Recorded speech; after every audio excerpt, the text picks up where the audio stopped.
Manusia yang paling sempurna adalah Nabi kita Muhammad. Manusia yang paling hebat adalah Nabi Muhammad. Manusia yang tidak ada bandingannya adalah Nabi kita Muhammad sallallahu alaihi wa ala alihi wa sahbihi wa sallam. Kenapa di dalam Al-Quran Allah menceritakan ketampanan Nabi Yusuf tetapi tidak menceritakan ketampanan Sayyidina Muhammad?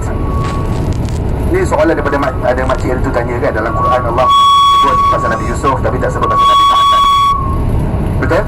Ada yang tanya itu, siapa yang tanya, makcik mana? Siapa yang tanya hari itu?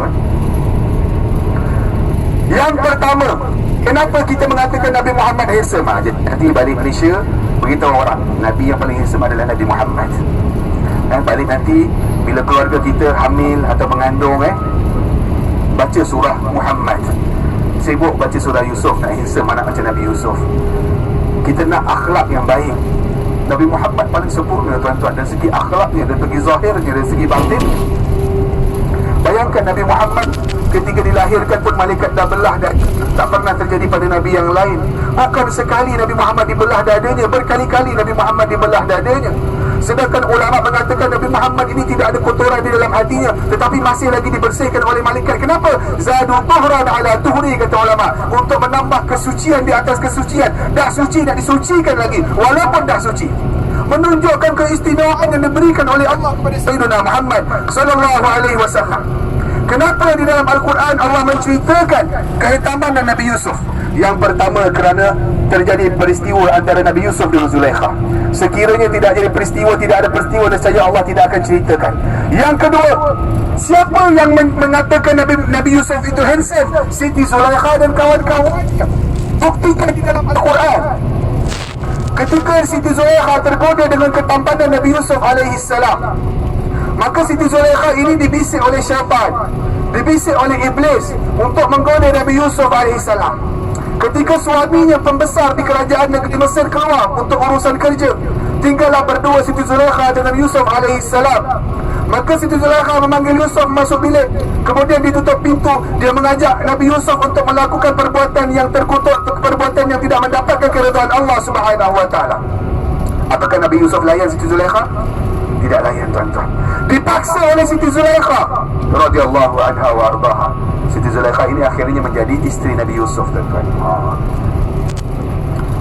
Dipaksa oleh Siti Zulaikha sampailah terjadi apa yang terjadi sebagaimana yang kita dengar cerita di dalam Al-Quran. Baju Nabi Yusuf akhirnya terkoyak dari belakang. Kerana Nabi Yusuf nak keluar dari bilik, Siti Zulaikha tarik baju Nabi Yusuf, terkoyak baju dari belakang, tuan-tuan. Baju zaman dulu bukan macam zaman sekarang. Jahitannya kuat, ada double dalamnya jahitan. Zaman dulu asal boleh jahit makin cepat koyak, tuan-tuan. Ketika ditarik akhirnya koyak.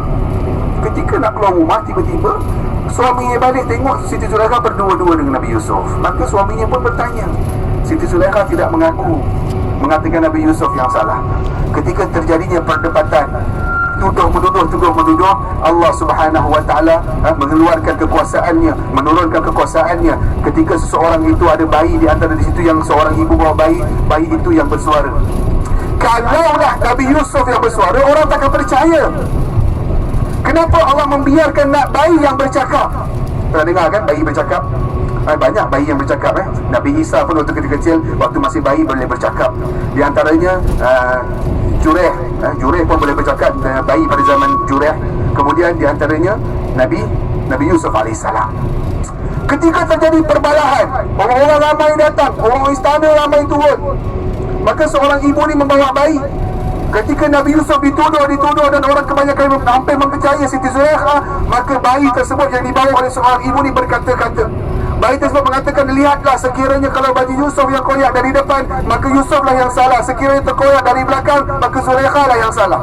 Maka di situlah mereka boleh terbuka fikiran mereka. Mereka melihat yang belakang terkoyak, tak mungkin Yusuf yang bersalah, pasti Zulaikha yang tarik dari belakang. Akhirnya Zulaikha mengaku kesalahannya, tuan-tuan.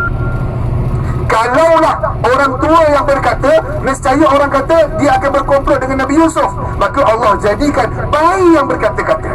Bila bayi yang berkata, siapa nak kata bayi berbohong? Dan bayi pun boleh bercakap, orang pun terperanjat. Ini adalah kekuasaan Allah Subhanahu wa taala. Tuan-tuan, akhirnya Siti Zulaikha dia mengaku. Bila Siti Zulaikha ni dia mengaku bersalah, dia merasa malu. Siti Zulaikha ni pembesar, isteri kepada pembesar kerajaan Mesir. Maka kawan-kawan dia asyik menghina dia, memerli dia. Setiap hari bila jumpa diperlinya Siti Zulaikha. Akhirnya Siti Zulaikha ini rasa malu. Kawan-kawan rapatnya mula menghina dia, mencaci dia. Sampai Siti Zulaikha ini satu ketika dia panggil semua kawan-kawan dia. Dia panggil kawan-kawan dia datang kat rumah, kat istana. Ketika kawan-kawan perempuan ni semua dah datang di istana, yang cantik jelita semua ni orang Arab ni. Bila sampai di istana, Siti Zulaikha ini memberikan buah. Orang Arab kalau bagi buah macam mana? Orang Arab kalau bagi buah, sampai sekarang ni masih ada adat lagi. Kalau saya pergi rumah saudara kan kat Jeddah, mereka ni bagi buah, dia tak potong untuk kita. Orang Malaysia dipotong kan, sini tak potong. Dia bagi buah tu atas meja kan. Mana nampak kalau dalam YouTube tu macam mana orang Arab makan buah. Dia main ambil buah atas meja, macam-macam buah dia. Dan dia letak pisau dengan garpu, dengan pinggan. Jadi masing-masing ambil buah, potong sendiri. Dia orang tak potong kan. Dia orang akan ambil sendiri, potong sendiri. Itu tanda menghormati tetamu. Kita tidak, kita potong buah. Sebab buah tempat kita terhad. Buah tempat mereka orang kaya-kaya akan mereka sediakan buah yang begitu banyak di atas meja yang besar. Masing-masing nak ambil. Nak ambil pisau, ambil sendiri. Maka masing-masing kawan-kawan Siti Zulaikha ini ambil buah masing-masing. Ambil buah-buah. Kemudian mereka ambil pisau masing-masing, pisau kecil, dia potong. Ketika nak dipotong buah tersebut, Siti Zulaikha pun panggil Nabi Yusuf keluar. Wahai Yusuf, keluar wahai Yusuf. Nabi Yusuf keluar depan mereka. Mereka tak pernah melihat Nabi Yusuf AS. Ketika mereka melihat Nabi Yusuf, akhirnya mereka tergoda dengan ketampanan Nabi Yusuf AS. Kemudian mereka mengatakan, ma hadza bashar in hadza illa malakun karim. Mereka mengatakan, kawan-kawan Zulaikha mengatakan, mustahil ini adalah manusia. Ini pasti malaikat kerana terlalu handsome-nya. Siapa yang puji? Bukan Allah, tetapi kawan kepada Siti Zulaikha radhiyallahu anha wa ardaha. Siapa yang mengatakan? Kawan-kawan Siti Zulaikha yang mengatakan, ma hadza bashar in hadza illa malakun karim. Mustahil ini adalah manusia, ini pasti adalah malaikat kerana terlalu handsome. Tuan-tuan, nak potong buah akhirnya terpotong jari, tuan-tuan. Melihat ketampanan Nabi Yusuf. Maksudnya apa? Kenapa Allah menceritakan ketampanan Nabi Yusuf? Ada kisah di sebaliknya. Kerana terjadi peristiwa supaya orang-orang setelahnya, umat di setelahnya mengambil iktibar apa yang berlaku. Kalau tidak ada peristiwa, kemungkinan Allah tidak akan cerita. Sebab tidak ada peristiwa. Allah akan ceritakan sesuatu yang ada kebaikan, yang ada manfaat untuk umat setelahnya. Tuan-tuan, akhirnya terpotong jari Siti Zulaikha.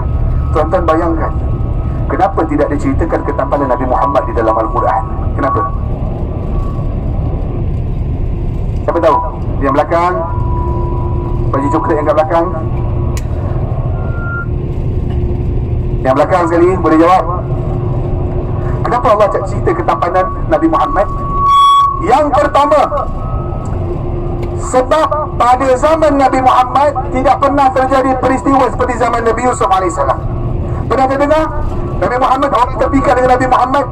Tak pernah terdengar. Yang kedua, ketampanan Nabi Yusuf mendatangkan fitnah kepada Nabi Yusuf AS. Betul atau tidak?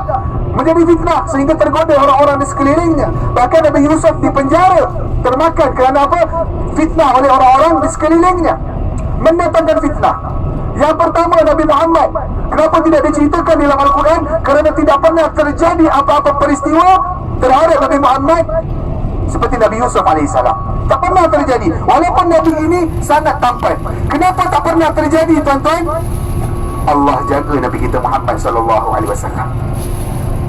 Kalau Nabi Muhammad ini terjadi peristiwa, terjadi fitnah kepada ketampanan Nabi Muhammad, maka Nabi Muhammad ini bukan rahmatan, bukan rahmat untuk alam. Sebab itulah Allah menjaga Nabi Muhammad. Kenapa tidak menjadi fitnah ketampanan Nabi Muhammad? Kenapa bila setiap wanita melihat Nabi Muhammad, Allah jaga Nabi Muhammad, tidak terjadi fitnah? Ini janji Allah di dalam Al-Quran. Allah mengatakan, wa ma arsalnaka illa rahmatan lil alamin. Wahai Muhammad, tidaklah aku utus engkau kecuali untuk rahmat untuk semua alam. Kalau jadi fitnah, boleh jadi rahmat ke tidak? Kerana sebab untuk rahmat untuk semua orang, semua alam, bukan hanya manusia, jin, binatang ataupun tumbuh-tumbuhan. Nabi Muhammad ini akan menjadi rahmat untuk semua alam. Maka Allah akan jaga tidak terjadi fitnah, tuan-tuan. Tuan-tuan bayangkan, Siti Aisyah radhiyallahu anha wa ardaha, beliau pernah mengatakan, sekiranya orang-orang ini, sekiranya kawan-kawan Siti Zulaikha dulu melihat ketampanan yang ada pada Nabi Muhammad SAW, mereka bukan hanya memotong jari mereka, tetapi mereka akan mengambil pisau dan menusuk dada mereka kerana melihat ketampanan yang luar biasa dari Nabi Muhammad SAW. Siapa yang mengata? Siti Aisyah radhiyallahu anha wa ardhaha, isteri kepada Sayyidina Muhammad. Sekiranya perempuan-perempuan di luar dan perempuan-perempuan kawan-kawan Siti Zulaikha pada zaman Nabi Yusuf melihat ketampanan Nabi Muhammad, mereka bukan hanya memotong jari, tetapi mereka akan menusuk dadanya dengan pisau-pisau. Kerana apa? Terlalu handsome-nya, terlalu mulianya, terlalu tampannya wajah Sayyidina Muhammad sallallahu alaihi wa ala alihi wa sallam. Tetapi dijaga oleh Allah Subhanahu wa taala. Sebab apa? Rahmatan lil alamin, sebagai rahmat untuk semua alam. Allah jaga Nabi Muhammad supaya tidak terjadi fitnah. Boleh jelas tuan-tuan? Jadi Nabi Muhammad ini luar biasa ketampanannya, tuan-tuan.